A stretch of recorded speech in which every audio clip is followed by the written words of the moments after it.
How's it going, people? Welcome back to the channel. Hope everyone is well and good. I see a lot of people in the chat already. Make sure you guys hit the like button. It's definitely been a little while again since I've done this. It wasn't meant to be. I had the thumbnail sorted for Rumour Roundup a little while ago. I thought we're going to get into the rumours and whatnot and, eliminate them as we do on this channel every summer. And then Turkey decided to just bend man over and suck out the rest of the football life I had left in me. But it is what it is, people. I got one more game to get through tomorrow.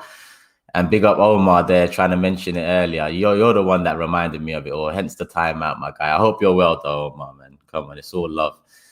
I see a lot of Piguna Vettel in the building. Pavan saying Owar being linked again to us. Do you think we can get him? We'll discuss some of these things. As you can see, the main topic is going to be Maddison today. So we'll get into it. Come on, Joshua. I see you, my bro. Hope you're well, man. Hope you're well. One dislike already. Ross still knocking around. Come on, Sam. Yeah, Carlin. Like I just said, it's been a little while since I've done this type of it. I got a nice, I say nice, an improved set. Who am I to say it's nice? An improved set, better thumbnails, a nice little border for this Rumour Roundup. And like I said, the way Turkey have been moving, I haven't even been bothered to speak about Arsenal. Imagine that on the same day Turkey are losing to Wales, Arsenal are offering 50, 40 mil for Ben White. And I know Ben White's not the main topic today. Depending on how long we go on about Maddison and the creative options we've been linked with, will depend on if I do another video for Ben White tomorrow or if we get into that one today. Because I want people to help me make sense of it. James has tried to in the office, and I understand his points. Ben White could quite possibly be an upgrade on Saliba. Like I said to someone yesterday in the comment section, I can't guarantee Saliba's going to be the one. I can't guarantee Ben White's going to be the one. All I can guarantee is in the transfer window's gone past, spending 50 million for Arsenal is usually a main top target, and the rest of the players that come in are at a lower value. That's what doesn't make sense to me. But we'll see. We'll see. Obviously, we can't say for sure, like people keep on reminding me. But based off of history doesn't lie. There hasn't been one window where, come the start of the season, I've been happy enough with to say, let's go Arsenal. We can do something this year. Let's be honest. Come on, Josh. I see you, my guy. Hope you're good. Omar, I see you as well, bro. It's been a minute, man. It's been a minute. I know. At least I'm keeping the Big Six show alive. With that one day, we can spread out the talk and whatnot. Even on Wednesday, I expected the Wednesday one to be a lot more harsh. I thought, the way Turkey are moving, one of these men would try get me clipped up or something like that, but it wasn't to be. It wasn't to be. Come on, bro. How you been, man? I hope you're good. I hope you're good. Replay Me League's back on as well, It's back on. So, oh yeah, you just asked there as well. It's back on. Message me on Insta and we'll sort that out. I don't think I'm going to make it this Sunday because our game's at 4 p.m. and obviously Turkey are playing at 5. Like I said, one more game to get through. But it is what it is. Man said, I hope you're good with a wink. Listen, if that wink is for what I think it is, then no, I'm not good. I'm not good. We go again. World Cup next year. Let's hope we make that. Kroenke to spend 250 million. Who said that? Where's that? 250 million? Must mean Turkish lira, because listen, there ain't no 250 million British pounds being spent by Stan Kroenke. I'll be honest with you. 250 million lira, I think that works out about, I don't even know right now, could work out to about 30 million pounds. That sounds more about right. So yeah, put Turkish lira at the end of that. Did I just see Rocky Nico in the building? Come on, Rocky. Come on, G. Like I said, we're going to do a video soon. We're going to do a video real soon. But people, Rocky Nico is someone who does vintage shirts. I keep on, mentioning it. And people have been asking me where I get them from and whatnot. Well, obviously, I've got a lot from when I was young. Luckily enough, I was part of the glory days. But Rocky Nico's a very good collector. He's a very good seller. So make sure you guys go check him out. He'll be on the channel soon anyway. When the new kit for Arsenal launches, the new home kit, me and Rocky will do a video on this channel to promote the vintage shirts and make sure some of that attention gets diverted I might even make a thumbnail saying Arsenal 21-22 kit review and put the new kit on the thumbnail to draw everyone in, and then say, fuck the new kit. Big up Rocky selling the vintage shirts. Amongst others, obviously, Rocky can help out there, but it is what it is. Come on, G. Turkish, my boy, chin up. It's got to be, man. It's got to be. It's not, at the end of the day with Turkey, it is what it is. Usually, I never really expect, and they bring me joy. This time I expected, and they bent me over. What can we do? But we have got one of the youngest teams in the competition, if not the youngest. So something like this they could learn from, and I hope that is the case. Turkish AFC Bell just tweeted. What's he saying now? Let me just have a quick look, people. I've obviously got his Maddison tweets here as well anyway, but let's just see what he said. Oh shit, 4 minutes ago he did tweet about Maddison. Look at that. So today, 4 minutes ago, AFC Bell. And listen, you see AFC Bell, yeah? I don't know. A lot of you lot will remember last season when, well, every season on Twitter, I call out these journalists and these in the knows and these people that, they just take the piss out of the fan base and pull the strings, and we just dance. And AFC Bell was one I called out, and literally the next day Partey was announced, and he was the, when you look back, he was the one that said, don't worry, it's going to be announced. So I had to not apologize, but I had to, give credit where credit was due. And for the Partey deal, credit was due. This is a new transfer window that was at the end of the last. So he's got some credit in the bank. Today, he says, despite signing a new contract last summer, James Maddison's camp is not closing the door to the idea of him leaving Leicester City this summer. He understands that members of the player's camp have notified Arsenal that the player is open to a new challenge if a suitable offer arrives this summer. And then you already got Babs there. Bell, don't gas me. Babs is quick with it. Interesting. So Maddison's interested in us. I might as well just read the initial tweets that did come out a couple of days ago. The club's interest in James Maddison is indisputable. Very strong words. After confirmations we have received from respected and trusted sources, it is possible that news will appear in the English local media in the coming days, denying the club's interest or denying the fact that it is on the club's list of goals.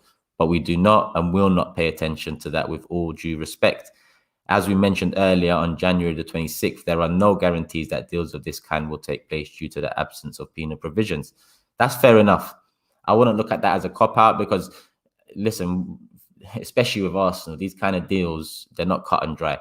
We cannot be absolutely certain this deal will happen and do not have the answers to the most important questions in this file yet. But we know that Maddison is the centre of attention at Arsenal. Centre of attention.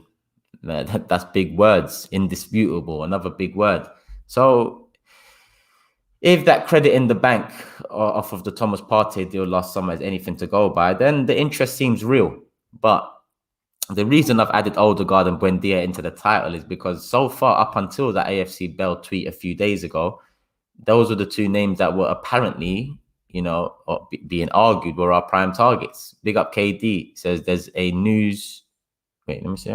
There's a newspaper about 250 mil you think possible. There's a news and paper. What?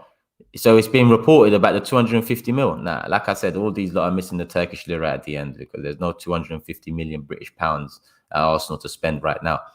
If off the back of the moves we've made so far, I'm going to say pre-sales, we've got about, and this is just a guess. This is an assumption based off our moves and our movement so far. I'm going to say we've got 100 to 120 mil pre-sales to spend. That's what I think we've got.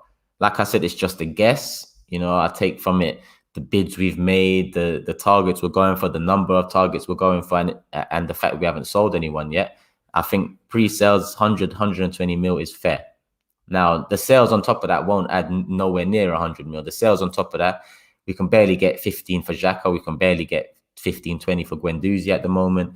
Eddie and Nketiah, God knows what we're going to get for him. Maitland-Niles, same situation there. So in the end, let's just say we'll get 30, 35 million combined for all four of those players. It doesn't really do much, So for me, that 250 million is just wide off of any mark. Big up Taylor. I would question Maddison's drive as a player if he was to come, even though I love Arsenal. I understand, and I get where you're coming from. What I would say is turning around Arsenal would be massive for any player, any manager. I keep on saying it. We're so far off a league title right now. We can't even envision when we're going to be, challenging. But the next set of players and the next manager that puts us in a position to challenge, puts us back into the Champions League, won't be legends, won't be a legend, but will gain a lot of trust. And if Maddison sees it like that, like he could be a part of a turnaround, he is of that age where, he's got another move left in him, even if he was to leave this summer and join us. But at the same time, where Leicester are and where Leicester have been over the last 2 years, I can understand why the question of drive comes into it. It is what it is. At the end of the day, Leicester have performed better than us in the last couple of seasons. But like I said, with the William Saliba and Fofana situation, if Saliba came in last year and made mistakes, he would have been, vilified and abused online and all of that. Fofana made mistakes and it goes under the radar because playing for Leicester is not like playing for Arsenal, regardless of if for a couple of seasons they've done better than us, if they've, won the Premier League more recently than us. It's still Leicester City and Arsenal Football Club. And that's no disrespect because what Leicester are doing is amazing. I'd like to follow their path in terms of how they deal in the transfer window. We are in that kettle of fish now in terms of going into a season and expectations. I'd say Leicester going into a season in expectations should be trying to break into the top 4. Right now, where we are, our expectations should be trying to break into the top 4. But playing for each club is very different for that player. A Barclays loan of 250 mil. Who's saying that was? Listen, God knows where that loan's going, I mean, he took out 120 million loan in 120 million loan in January. I don't even know where that went. We paid it back with another loan last month, I believe. So just because we've got a loan doesn't necessarily mean it's going to go towards playing stuff. Right now, I don't know. Arsenal are going to make a loss again. So it's going to be the 3rd year of loss in a row for Arsenal Football Club. So I wouldn't be surprised if some of that 250 million loan would go towards, covering the costs of failure. According to Fab, Odegaard main target and Maddison alternative. I feel Maddison has more goals. Also looks like Basuma is not a main target and Lukanga seems to be. Regarding Basuma, listen, we knocked on Brighton's door and it wasn't for him. Even if we're interested in Ben White, surely we would have put in a bid for Basuma too. My thing with Buendia and my argument that he was one of the main targets is we started a transfer window and we bid for him.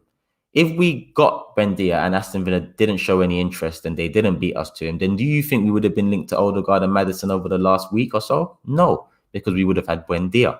I'm not saying they're exactly the same type of player or play exactly the same position, but they're an attacking midfielder, creative, asset. So I can understand people's arguments that Buendia wasn't our main target, especially if we didn't want to break the 35 million mark. But it also shows what the club's about again. Instead of going for maybe their plan A and going, all in for it, they're going to go and try cut corners. Now, that might seem shrewd and, depending on how Buendia and Maddison and Odegaard develop over the next 3-4 years, we won't really know what was the right choice and who made the right moves. But at the end of the day, you can only go by the facts. And the facts are we went for him. He was the first player we went for, and we lost that to Aston Villa over a few mil or a percentage or a sell-on clause or whatever it was. With Odegaard, if we're interested in Maddison, then I think the figure we would have to pay for Maddison would be greater than the figure we would have to pay for Odegaard. There's obviously English player tax and the homegrown rule comes into effect, hence why, the English players cost more. For me, Maddison's going to be probably, let's say, between the 55 mil, 65 mil mark. For me, Odegaard would have been in the 45 to 55 mil mark, especially where Real Madrid are at the moment, lacking funds and needing to, they need to do something over there. So I'm not too sure whether Odegaard, like Fabrizio Romano said, was our main target. But we can only go by what, these people tell us on Twitter. Regarding Basuma, it does seem like Lukanga seems to be the main guy. It does. What do you guys think? Who do you think was the main target? Let me just go through the chat and see what people are saying. Maddison didn't have a good season by his standards and still was clear of all of our midfielders. Yeah. Camavinga interest is real. We've been behind him. I don't know about all that. Yes, very young, and yes, he could use us as a stepping stone. But at the same time, I'm not even sure Arsenal are that great of a stepping stone right now. It's not like we provide a good platform for the youngsters to excel in. In fact, we throw the youngsters in at the deep end and hope they, can swim. Saka, Emil Smith-Rowe, Martinelli. Look how much of our hopes towards the end of the season fell upon them. Odegaard coming in, 22 years of age, new league on loan. All of our hopes, went on to them, which is embarrassing, really. Let's be honest. Did you bid for Basuma yet? No, it doesn't look like we're going for Basuma, mate. Lukanga does seem to be like the main option there. If Arsenal could get a move, he would be a player to push you to top 5, 6, and who knows, maybe even the top 4 spot. Again, he's a brilliant player. He is, but no one player in this world will get us back into top 4. United make improved bid for Dortmund forward Jadon Sancho, believed to be worth more than 75 mil. Okay, that's great news. Thank you very much, Sky Sports, for that one. That sort of shit just pisses me off, like one day it pops up Chelsea, Haaland and Lukaku. One day it pops up and it's Man United, Jadon Sancho. And then when it pops up for Arsenal, it's 40 million for Ben White. Yes, I know where we are compared to them. It's a long way away. But at the same time, like, come on. Surely the options are greater than that. Thank you for the shout out, bro. It's much appreciated. Loving the content and the community you have here. Come on, man. My guy, like I said, we'll do that video when the new kit launches and hopefully divert some attention. Adam says around 80 million in sales is doable. Oh yeah, I forgot to add Bellerin to the list. So let's say Bellerin 15 to 20. Okay, let's just go with the lower end of the scale. 15 just to be safe. 15 for Bellerin, 15 for Niles, 15 for Xhaka, that's 45. 17 for Leno. I think you could get 20 for Leno. But yeah, let's stay on the safe side. Let's just say 17. What are we on now? 62. Torreira 8 to 12. That's 70. Guendouzi 8 to 12.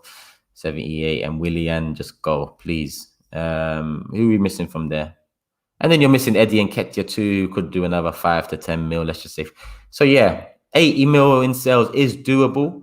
But at the same time, the way we haven't even been able to get Roma to offer 15 mil plus for Granit Xhaka, who has been a mainstay in our midfield for the last 4 years. I don't know how we're going to get rid of some of these names. Bellerin in and out the side, Niles in and out the side, doesn't even know a position. Leno, fair enough. Torreira, Torreira's been so open about wanting to leave that it's hard to really have value there. Guendouzi, he's gone downhill ever since Arteta come in, really. And Willian, just go, man. Just go. Big up Turkish. Even if we have 250 million to spend, who the hell trusts the people in charge? Exactly that, to do the right thing. Our bids are getting rejected all over. And our bids are very wild too.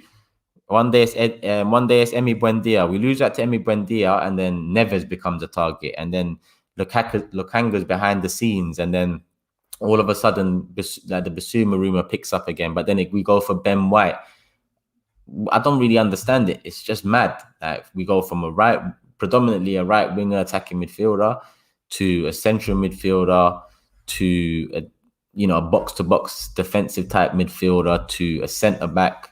Is very sporadic. And yes, we've got various holes to fix, but like you said, bids are getting rejected left, right, and centre. It's not like, look, Chris Wheatley, I believe, said 4 players we've gone in for in the past couple of weeks. Yeah. It doesn't look like any have been accepted. So what is going on? Like, surely for the main one you want, you'd just go in and get it done. Well, I say surely, but that's never the case, is it? Never the case. I was thinking last stream you've changed rooms, but Klopp, you put some serious work in the setup. Come on, man. Listen, Arsenal don't develop their thing. I got to develop mine. At the end of the day, just that plain fireplace for a year, it done the job. But we have to move forward, my guy. We have to move forward. How many players minimum do we need to hit Champions League, and how much will it cost? It's what Arsenal failed to do is capitalize on. How do I put it? Capitalize on the other big clubs having poor transfer windows. Now I look at maybe Man United last summer, poor transfer window, in my opinion. Chelsea last summer had an amazing transfer window. Liverpool, average. Man City, no one really expected them following that transfer window, although the Diaz late arrival really did kick things on. Arsenal have been behind in so many transfer windows that we need to have a transfer window where we just exceed everyone. And there has been opportunity there, even Man City and Chelsea. Look, Chelsea 2 years ago where they had a transfer ban. Yes, we done some business, and I think it was Pepe that come in. But then you look at Saliba came in that summer, 30 million. He hasn't even played a game for us yet. We don't capitalize on those chances we have. Now, going into this season now, I see Chelsea off the back of a transition season, and a transition season for Chelsea is a transition season. It's not a transition season like it is for Arsenal. Transition for Arsenal has just been, a rollover for the last 10, 15 years. With Chelsea, if they're having a transition season, best believe they're going to challenge the season after. They're looking to improve on already capable side. Man United, evidently, are looking to improve an already capable side. Man City have been quiet so far, but with Pep Guardiola at their helm and with the money they have and with some of the names they've been linked to with Harry Kane and Jack Grealish and whatever else, you're going to get something from them. This summer now is very hard for us to do business where I could say we're going to challenge for top 4. Very hard, because that's already 3 teams that, in my opinion, are guaranteed. That's without even me mentioning Liverpool, who already bought Konate. So, in my opinion, the top 4, based off of this transfer window and what I expect to happen, would be Man City, Liverpool, Chelsea, United, in whatever order. So for us to break top 4 this year, impossible in my opinion, whatever we do. And I say whatever we do because there's a limit to what we do. In the next 3 years, I'd say if we have an overhaul of 15 players out of this current squad and, 15 players in, that is the turnaround I want to see. It could be 5 done this window, 5 the next, and 5 the window after. It can be 6, 7 this window, 3, 4. I don't know how they want to do it. It's up to them. But for me, it needs to be like a 15 man turnaround. But yeah, let's just see how it goes. Where are we now? Let me just catch up with the chat. Sorry, people. Thoughts on Daka to Leicester? Leicester are doing their thing again. Samar, I don't know if the Edouard thing has fallen through, but that was a player link. At the end of the day, they're linked to players that I would like to be linked to, in all honesty, But it is what it is, because I've got to keep on saying that's where we are now. As much as Leicester finished above us 2 years in a row, going into the season, us and Leicester are pretty much going for the same sort of thing, or we should be going for the same sort of thing. But it is what it is.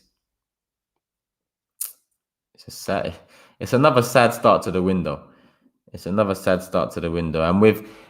And with Turkey just finishing me off in the Euros, like they couldn't even make the knockout stage to extend some excitement. What the fuck is going on, man? It's all crazy, man. Leicester are more ambitious now, sadly. Well, yeah, now and over the last few years, if I'm honest. And I know when people will pull out how much you spent, and yes, spending the value of the amount you spend is showing ambition, but they care. Their ambition comes with care, due diligence. They do their way, shrewd, that adds to ambition. Our ambition just comes with a lack of care, a nonchalant confidence that what they're doing is right, trust the process and be patient with Willian. Like things that they've told us things, that make me feel like they think we're all kids. And I know there's a lot of kids in the Arsenal fan base, but there's how many adults too. And the way they treat the fans is like, are you taking the piss? Be patient with Willian. Come on, man. Get the likes up, people. I don't know how many likes we're on, but get it up to about 500. There's 600 live. Love for the love, people. What's the time? Because I know that France game starts soon. Omar, did you like that timeout earlier, my guy? No, I'm joking, man. Turkey and Arsenal, it's not a good time. Like I said, with Turkey, at least it's World Cup next year. We move again. And hopefully we take some harsh lessons from this Euros, because we've been embarrassed. They've embarrassed the nation. And listen, if people think England's bad in terms of being critical of their players and angry, then trust me, on Turkey and the Turkish fans and population's reaction to what we've seen so far and the expectation that we're not going to win a game, because I'm not too confident against Switzerland, I can't lie. Let's hope they use that, the players use that as motivation for the World Cup. Now, with Arsenal, I don't know when Arsenal are going to fill me with some hope again, I'll be honest. Turkey, we go again next year. Arsenal, I think we go again in 2-3 years, if they mean business. Big up Real Ball Talk, man. You see, when Italy pumped us, you was one of the people I thought about, man. I still need to know how you're Italian, my guy, but still, big up, my guy. Hope you're well. I personally would have preferred Buendia over Maddison. If I speak, because if I speak, people won't like it. I can't lie. The Ben White rumors are killing me too. On a side note, Turkey been mad disappointing, 200%. And I say if I speak, because Buendia, I actually liked Buendia. I like Buendia.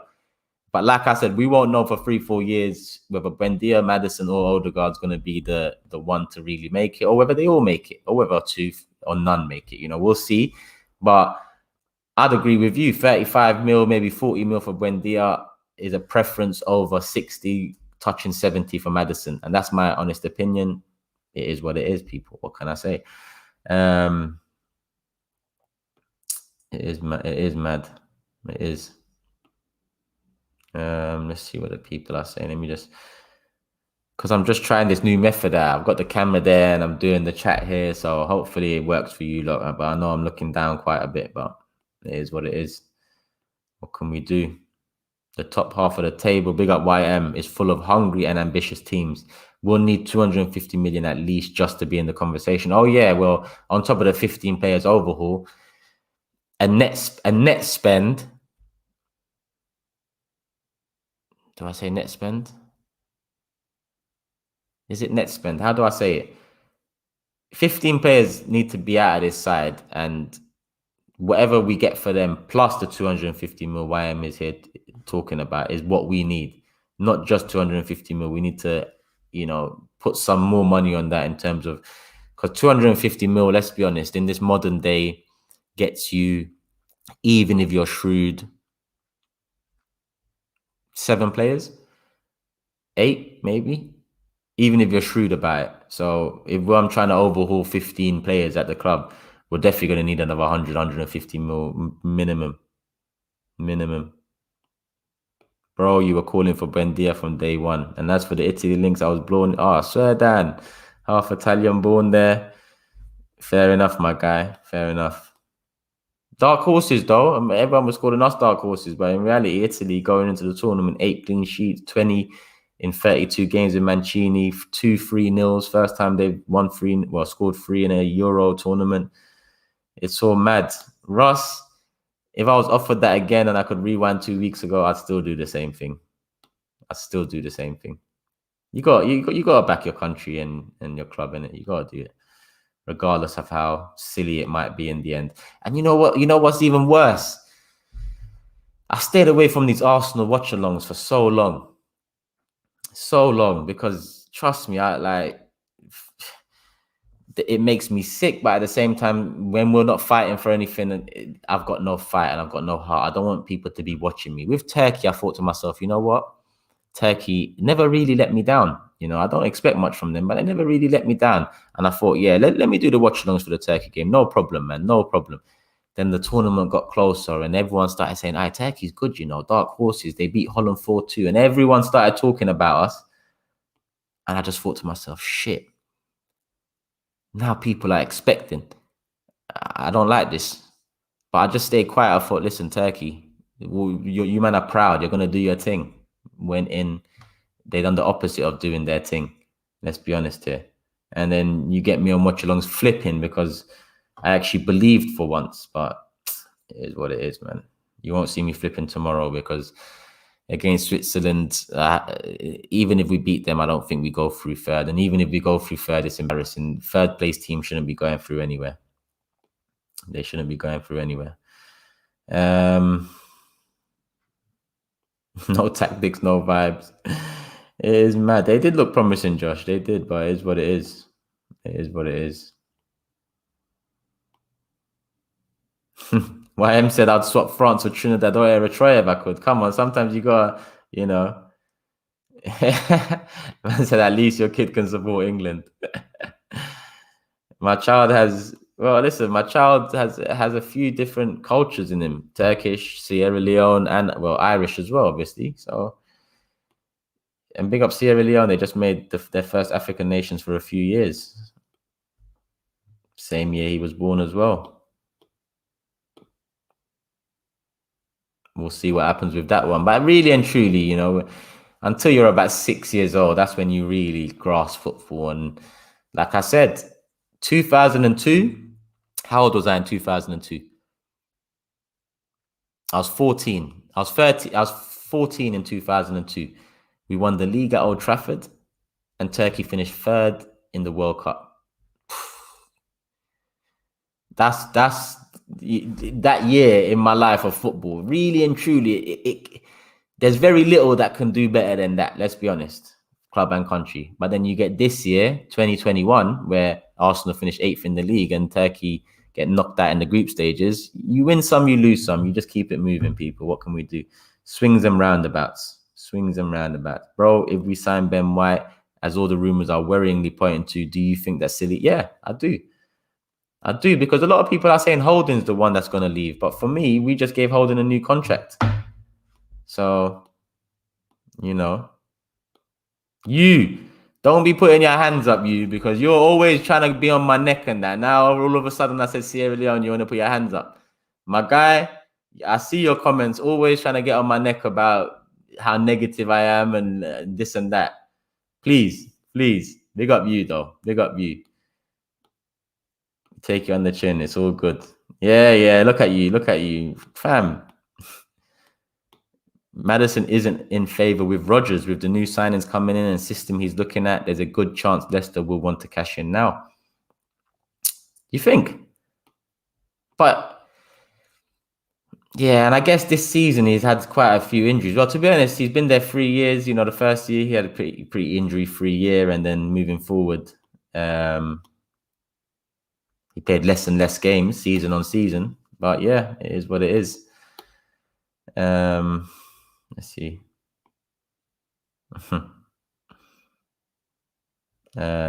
Blake says, I'm American, so I'm kind of neutral. Other than Nigeria, I'm rooting for England. Fair enough. At the end of the day, like, my thing with England, and I said it before the tournament, I last supported England really in '96 because that was really my first international tournament where I like really went into it, and ever since I just haven't found England exciting as a football team. There's handbrakes on, safe, and I think that's what you can describe them as in this tournament. Look at the Scotland game yesterday. Let's be honest, Scotland had the better chances, and Scotland should really have nicked it. Well, a draw is probably fair, but Scotland, if anyone, should have nicked it. I feel like it's safety and handbrakes. You're taking Foden off for Grealish. Like, and I know it's Gareth Southgate, but if it's not Gareth Southgate, it's Stephen McLaren. If it's not Stephen McLaren, it's Roy Hodgson. If it's not Roy Hodgson, it's Sam Allardyce. Okay, Fabio Capello was an out-of-the-box appointment. Even Sven-Göran Eriksson, cool.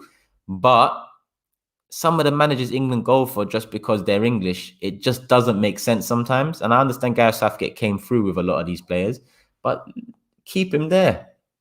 If he's good at bringing through players in the under-21s, keep him there. You know, it's just a bit desperate. And that Scotland game, some of the substitutions, embarrassing. The setup with 2 DMs, embarrassing. But it is what it is. B says he needs a sabbatical. I need a sabbatical from football. From football, my guy. Imagine going from Turkey losing to Wales to discussing Ben White 40 million. Like, it's just where do I turn? Where do I turn next? He made Holden his captain in a lot of games. Saliba's in trouble. That's why I don't think it's gonna be Holden. I feel like he got a new contract. He was playing quite consistently throughout the rest of the season. They got Thierry, come on, my guy. Imagine what Wenger, etc., could have done. In my opinion, England should have gone for a Wenger or even a Mourinho. You know, I know Mourinho and safety and handbrake on is contradictory, but at least with Mourinho, you got one of the greatest at it. But they just never do. Even the year they were going to get Harry Redknapp, who I believe would have probably gone out and been a more exciting and more unpredictable. They went for Hodgson. He was a bit more of a safer option. You know, I'm not debating who's the better manager. I'm just saying it's a bit safer. I started following because of Henry, so France was my team. But now I don't have one. Arsenal players who excite me. So, yeah, to be honest, when I saw Kieran Tierney playing for Scotland yesterday, there was just a bit more about it for me. And his performance. Listen, that performance from Tierney yesterday and Robertson as well, credit to them. The way they switched and one went to the left wing back, the other one covered left centre back, and then about 15 minutes later, you'll see them switch. It was working very well. Tierney had a very, very good game, in my opinion. So that's always good to see. I know English fans are not going to like to hear that or care, but for me, oh shit, what's going on there? But yeah, for me, Arsenal players and seeing them do well is probably most important off the back of Turkish. Would you rather Arsenal win 3 Champions Leagues or Turkey win Ali 3 Champions Leagues? Listen, for me, Turkey winning the World Cup would be the be-all and end-all. But Arsenal winning Champions League is obviously something we've missed. So it's a very difficult question. But I lean more towards Turkey winning the World Cup. I've seen Arsenal do great things. I've got great memories of Arsenal. We've gone invincible, something no one's done in this league. And something these great teams we see now with the Liverpools and Man City struggle to do. Sir Alex, Sir Alex that was something he really wanted to do, and he failed to do it. So for me, Arsenal have given me greatness. Turkey have also done that with the 3rd place at the World Cup, but I'd lean more towards a World Cup than 1 Champions League. Don't be asking me about 3 Champions League, because if you say 3 Champions Leagues and 3 World Cups, then it all becomes a bit touchy. Imagine 3 World Cups for Turkey would be up there with some of the best. But yeah, 3 Champions Leagues obviously beats it. But Gilmour impressed for sure. For sure, Gilmour impressed. I was surprised he was taken off, if I'm honest with you. I was surprised. What's this, man? Why is my phone just lighting up so much? KT, proper player, 100%. A backline of Saliba, White and Gabriel with Partey and Bissouma in front is a nice balance. What do you think? Well, that would mean we're going back to a back 3, right? With Tierney left wing back. Well, actually, I don't know. Saliba, White, Gabriel. Because more often than not in these back 3s, you see a fullback slotting in to provide a bit more mobility, I'd say. So I don't really see a fullback down unless Ben White would be the one on the right side, and he can play apparently right back DM. That's why with the Ben White one, I can't, I can't say for sure whether it's a bad signing or not. It's just the 40 million and the 50 million it's just shocking, because I know that 40, 50 million is an Arsenal big signing, and Arsenal don't make multiple big signings. So if we're doing that for the centre back, maybe a right back, maybe a DM, I don't know what we're going to use him for. Ginny, I see you there. Big up Turkish. Your boys were underwhelming. Best of luck for the last game still. I've noticed this. Sometimes the chat blacks out flags and that. Well, I don't know why it does that. It's actually weird, because I'm sure, unless you meant that, I'm not too sure. But it is what it is. The less said, the better. Shenol Ganesh, he's a legend for what he did at the 2002 World Cup. But some of the things he did at this one, it's unexplainable. Dropping Demiral and bringing him on at halftime, going into Italy so pragmatically. Like, we're known for just going in heart, passion, determination, fight. Just, it doesn't matter if a team's better than us or favourites. You just go in. And we didn't go in, That was the biggest shame. Even against Wales, I don't feel like we went in. I really don't. But it is what it is. Did you hear about FIFA considering banning Norway from the 2026 World Cup if they continue to boycott the Qatar World? Nah. What's going on with that? Why are they boycotting Qatar because of the human rights stuff and that? Let me see what's going on. Let me just search Norway, Qatar. Let's just see. Could Norway boycott change the future?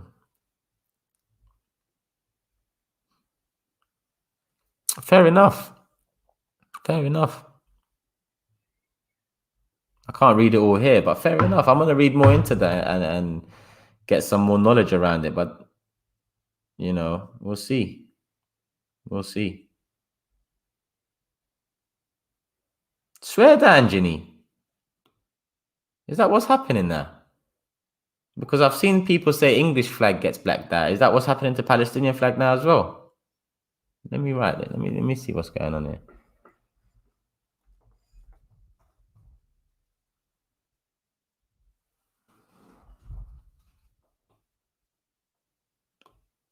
No, it's there. It's there. I don't know what's going on with yours, Ginny, but I've heard people say when you put England, let me put the English flag as well. Yeah, the England one goes out like that. I don't know what's going on, but I don't know what's going on. I'll be honest. But it does work. The Palestine flag works. I don't know why the English flag don't work. But it's what it is. You see, even YouTube's got its politics. I don't know what's going on with emojis and whatnot. It is what it is. How long are we in? 41 minutes. People, I'm going to wrap this up real soon, I do want to just get something to eat before the France game. Let's get some more questions in before we do. Let me just scroll up and see some questions. Every game ending 0-0 with that setup.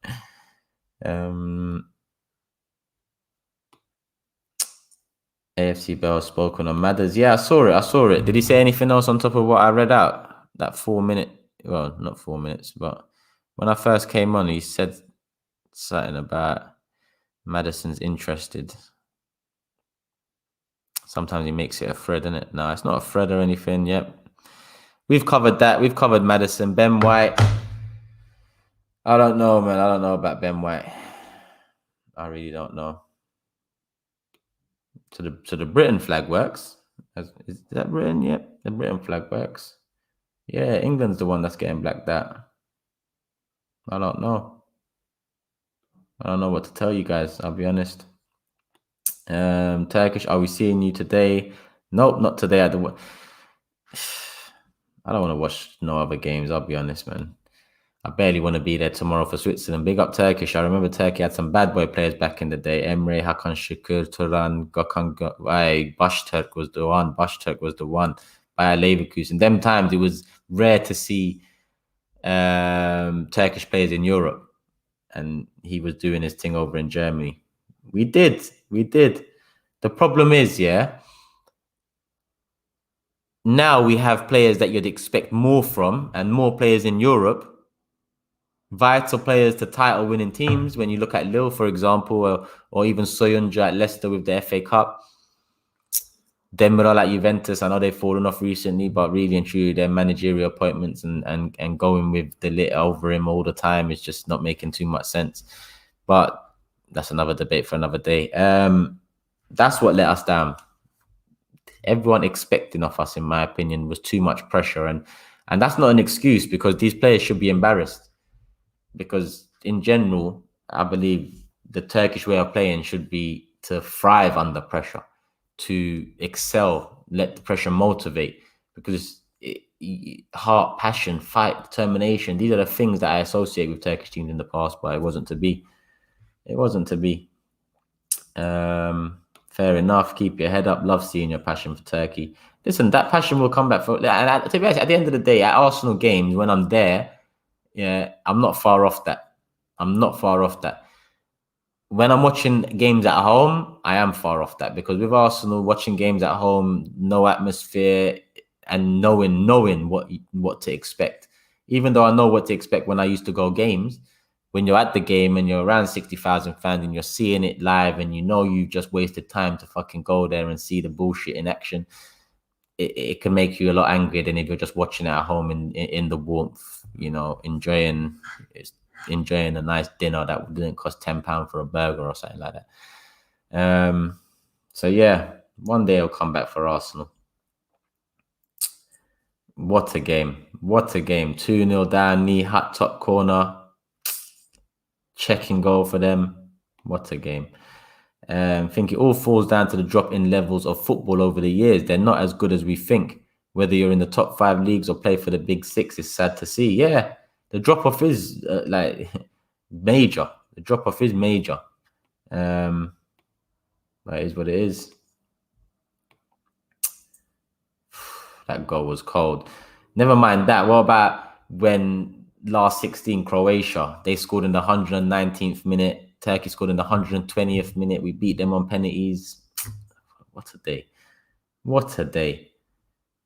Even the semi-final against Germany, we lost 3-2. It is what it is. People, get your last few questions in. I'll go for another like 5-10 minutes more, maybe max, and call it a day. Big up Turkish in the chat. What is the probability of Maddison coming to Arsenal given no European football? Like I said, Leicester are in a better place than us now, but even if we show 25% of a big club's ambition, we would be in a better place than them in a couple of years because we are just a bigger club. And if you show ambition as a bigger club, then you're destined for bigger things.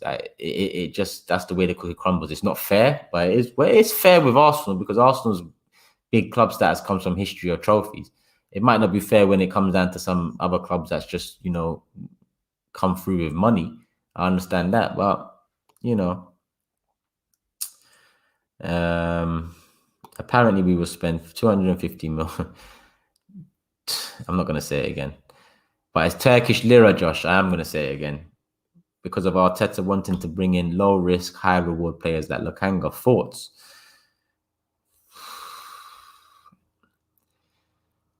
It's not my job to be a scout. It's not our job to be scouts, Like with Basuma, we all want Basuma because we all see a lot of Basuma, yeah? We see the link with Pepe. We see how, he supports Arsenal. He throws hints out there. That's what we want. Now, what we want might not necessarily be what's right for the club. What we do know is what the Kroenkes and the people in charge have wanted over the last 10 years have also not been right for the club. Does that mean it's going to continue? The likelihood is yes, but there's also a chance that they do pull some, things out the bag. And it's all good and well me moaning and saying, being pessimistic about everything. But one day I expect it to change. And even then, it will take a change of about maybe 3, 4, 5 players, 2, 3 windows in a row, where then I'll be like, okay, now I can kind of change my tune. I can hope a bit more. I can trust in them a bit more. Now, Lokanga, I don't know much about him. I've heard good things from some people. I've heard bad things from some people. Can I say Basuma is the better option? I can't for sure. But I can say I prefer Basuma because I've seen more of him. It comes down to personal preference and all of that. At the end of the day, it is true you can only analyze a window at the end of it. But it's also true that every window in the last 10, 15 years have been a disappointment. But like I said, there's no point in me banging on about disappointing windows and then not when it changes, not admitting that there is change there. So whether it's Lokanga we go for or Basuma we go for, the season will tell us, like the season told us, Leno and Martinez, we made the wrong choice. I didn't want to say at that time whether it was the wrong choice or not. But at the end of the day, it was the wrong choice. At that time, you couldn't really tell. But a year on, Martinez has, kicked on, probably the keeper of the season or one of top 3 at the very bare minimum. And Leno's kind of had his worst season in an Arsenal shirt. So it was the wrong decision. At this time, I can't say Lokanga or Basuma because I don't know. But generally, this club make the wrong decision a lot more than they make the right one. So in going off of that, I can understand why, or we can understand why we feel like this. Man said, Turkish, if you were in a room with the Kroenkes, would you A, headbutt them, B, take his credit card and run, C, sit down and have tea? I wouldn't do any of them. I can't be promoting violence on here, so A has to go out of there. B, fuck him and his credit card. And C, sit down and have, I don't want to sit down or have tea with him, I'll be honest. Like, If I saw him, we can just stand up. I just need to have a few words. That's the best. My option is D. Have a few words. Have a few words. No seats. Watch the second half only. First half's always dead in the Euros. They have been, innit? They have been. A couple of them have started well, but it tends to be the games that we don't expect from. Turkish, when do you think Daniel Ek will take over? Well, it looks like that improved bid hasn't been accepted. I remember there was a rumor that there was a 15th of June cutoff date for that bid because the club, because Ek wanted to be part of the club's summer transfer window. So I'm not too sure. I'm not going to say he's not interested anymore because the way he was talking and it seemed like he was very much interested. But it's gone quiet again. The only thing I can say is it is going to be a long journey. When you look at the fan base, look, how many people are here? There's nearly 600 people here still. How many people? Go back to that. I done AFTV News Daily on Thursday. Yeah, go into the comment section of that AFTV News Daily. I'm just being me when the rumors are being told. Cecil's asking me this, he's asking me that, and I'm just being honest about it. And more often than not, my honesty is pessimistic, and it's real to some, negative to others. The comment section is full of this is too negative, this is too much, this is too pessimistic. And I just think to myself, how can people still be saying what comes out of an Arsenal fan's mouth is negative without looking at the club itself and understanding that the club is negative? It bamboozles me. It bamboozles me. Man, don't use that word there, but that's what it does. Bamboozles me because it must be kids. Nah, it can't be kids. I'm being a bit disrespectful there. I don't know who it is, but for me, it just doesn't make sense. So regardless of that European Super League thing, which, yes, did cross over maybe another 5 to 10% of fans that's had enough, it's still not enough. You're still getting a lot of people saying too negative, hope some more, wait till the end of the transfer window. You don't base nothing off of facts. Don't base nothing off of facts. Like, it's a fact that we haven't had a good transfer window since the Cronkates have come in. That's a fact.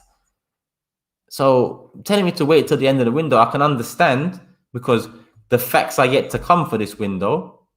But surely, based off of the history, you can make a very informed decision about the future. But the fans still don't see it. They still don't see it. It's all mad. Big up Turkish, from Guendouzi to Saliba to Maitland-Niles. All these lads seem to have disrespected the Arteta and maybe the club recently. Yeah, do you think there's more we are not seeing? No one's taking ownership here. Now, forget Guendouzi and Saliba for a sec, because I think their stupidness on Instagram, I wouldn't like that. And I don't think they're in a position to be doing that at their age, at their point in their career. They were silly for acting up on Instagram. Maitland-Niles has been a part of this mess. And he's coming out to say it's time to kiss Arsenal goodbye. They don't want me. Where's the ownership there? Xhaka has been part of this mess for years, and he's coming out to say he had a good season, but, the team around him didn't.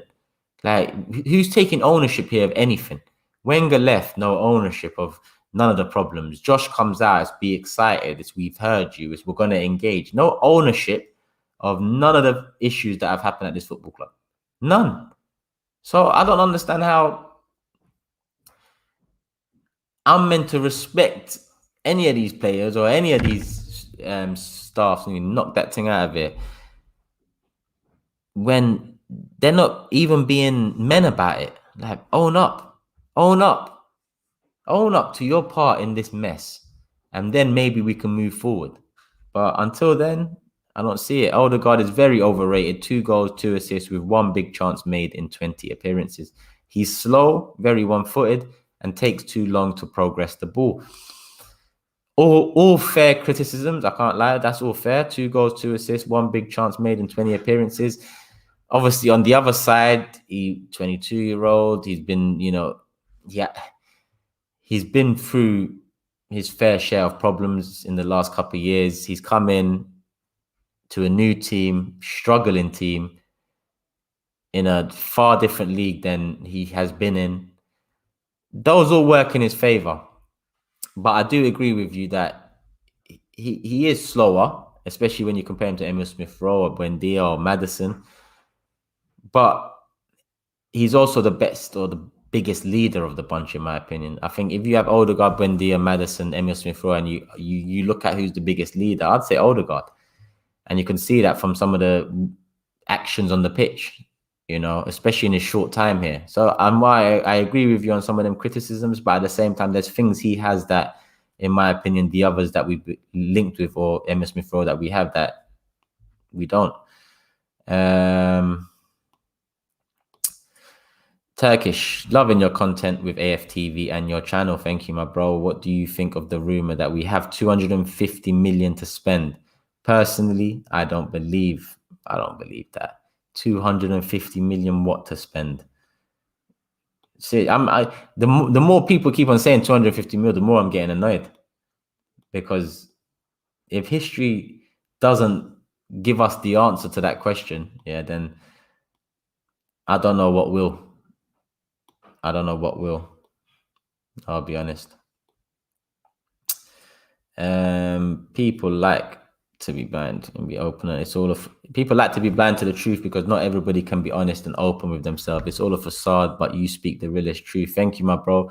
And that is what it is, you know. I don't think it's bad for a player to come out and take some ownership. I think it's quite admirable, you know. I'd look, even if it was Xhaka, and Xhaka, instead of saying I had a good season, but the rest of the team, if Xhaka said it doesn't matter if I had a good, if Xhaka come out and said it doesn't matter whether I had a good season or not, we finished 8th.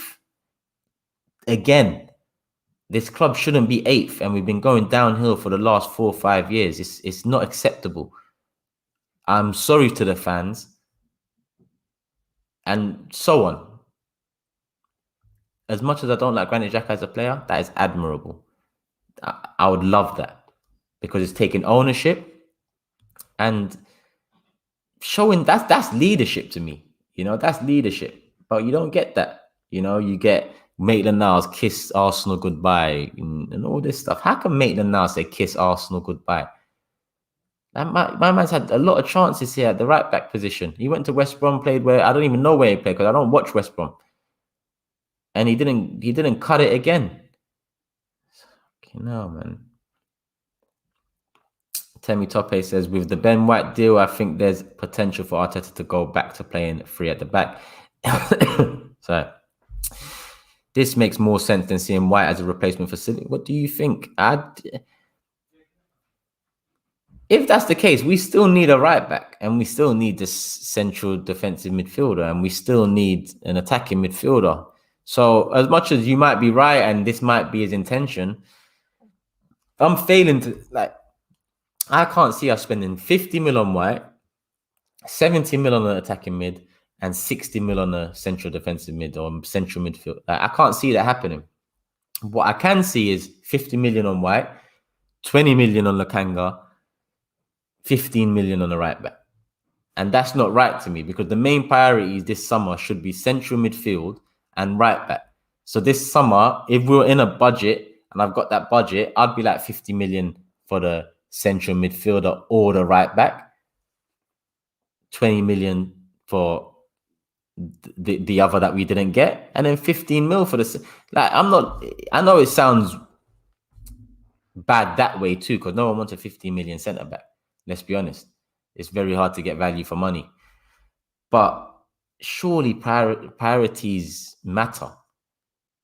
We're not Man City. We're not going to be able to bring in Ben White and then bring in Maddison and then bring in Basuma or Lokanga's cheap, so we might be getting one over the line there. Do you think Oba should be captain next season? No, I don't, but I also know that you can't take it off him. You can't go in and take the captaincy off a man. Because number one, it's not his fault that he's captain in the first place. Like, I think Oba knows he's not a captain, you know, but he was given the captaincy because he was the most liked in the fan base. And when your last captain tells the whole fan base to fuck off and goes off the pitch holding his ears, I think it was wise to give it to the guy that's most liked. And to be honest, the guy at the time was the only performing player in Aubameyang, let's be honest. So I understand why he was given it, but it needs to go to Tierney sooner the better. Now, Tierney, obviously, he has his own injury problems, but I'd hope that he can put that behind him. But he needs to be captain. And it won't be next year, and it probably won't be the year after that. I'd expect him to take over captaincy from Oba when Oba eventually leaves, whether that's 2 years when his contract runs down, or next year when we can potentially get some sort of a fee for him, maybe from America, China, or wherever else. But we'll see. 250 mil is fake news. Bullshit. If that was the case, where was the 250 mil when we were getting Champions League year after year with Wenger? All of a sudden. But to be honest, I didn't know much about him, but over the last couple of months, I've done a bit of research and whatnot, and he's a very interesting prospect. If we was linked to him, I'd be happy because of what I've heard and the research I've done. But again, it's their job to get it right. And it's their job to fill us with hope in the summer. It's not my job to fucking find hope out of nowhere and just go into a season and expect us to do something.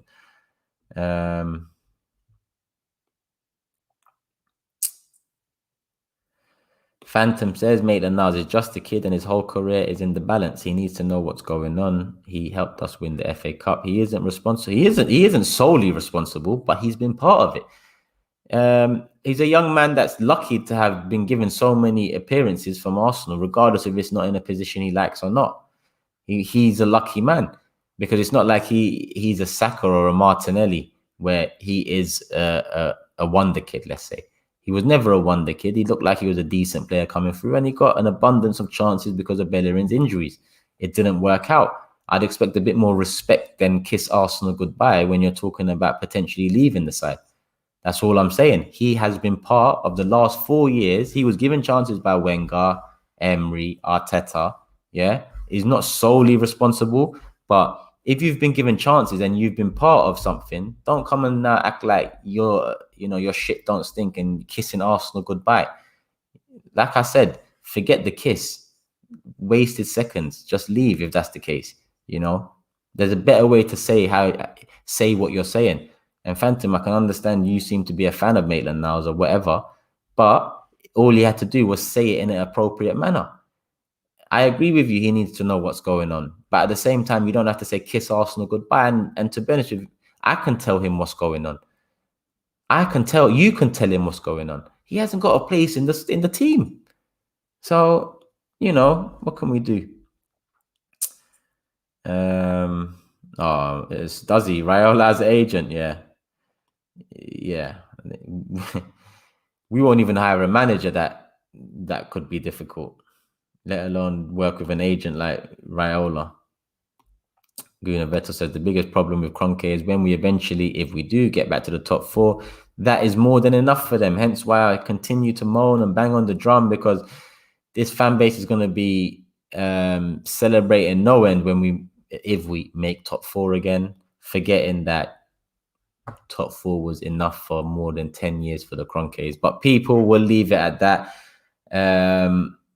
I'll probably be back tomorrow. It seems like there's a lot of emerging news coming. I'll probably be back tomorrow, maybe midday again, maybe 1 p.m. Yeah.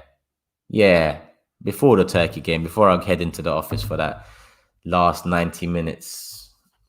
Let's just hope they don't embarrass me again. People, love for the love as always. Make sure you guys hit the like button before you leave, please. And as always, I'll be back. Support the thing. Turkey watch along tomorrow, Don Robbie's channel. But I'll be here before that, 1 p.m. tomorrow. Peace, people. I am out.